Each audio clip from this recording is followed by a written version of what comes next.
పరలోకమందున్న నా తండ్రి, నీ ప్రేమను బట్టి నీకు నా నిండు వందనాలయ్యా.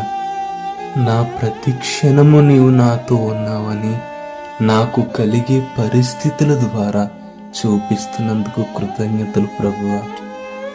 నా ప్రతి అవసరత నీతో నేను గడపడానికి నాకిచ్చే ఒక అవకాశమని నేను గుర్తు చేసుకుంటున్నాను.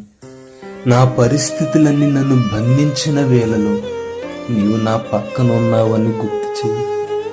నేను అలసిపోయినట్లు అనిపించినప్పుడు నన్ను పైకి లేపు.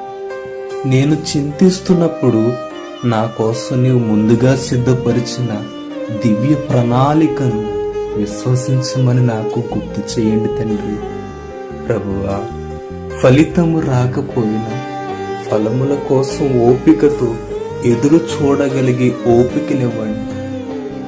నన్ను ఎవరూ ప్రేమించడం లేదని బాధపడుతూ ఒంటరితనంతో నలిగిపోతున్నప్పుడు నన్ను గట్టిగా కౌగిలించుకోనైనా. నేను పొరపాటు చేసి పడిపోయిన ప్రతిసారి త్వరగా లేవడానికి నీ బలమునివ్వండి. ఈ దినము నీతో ప్రారంభించడానికి నాకు కృపనివ్వండి. ప్రతి సమస్యలను ఎదుర్కొనే శక్తిని, ఆత్మధైర్యాన్ని ఇవ్వండి. నా భవిష్యత్తు ఏమిటో నాకు తెలియదు, కానీ నా భవిష్యత్తు తిరిగిన నీవే నడిపించవు. ప్రతి క్షణం నీడల నన్ను వెంటాడే బాధలలో నాతోనే గడపవా. మనో దుఃఖము నన్ను వదలనప్పుడు నా గుండెల మీద నీ చేపట్టవా. నీతో ఉన్నాను, భయపడకు అని నా అంతరంగపు ఆత్మకు చెప్పి నిమ్మలపరచవా.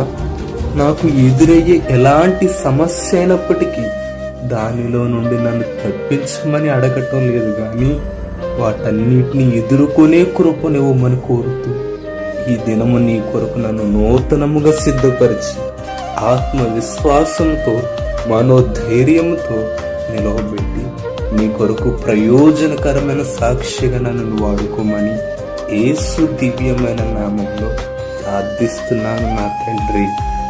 ఆమేన్, ఆమేన్, ఆమేన్.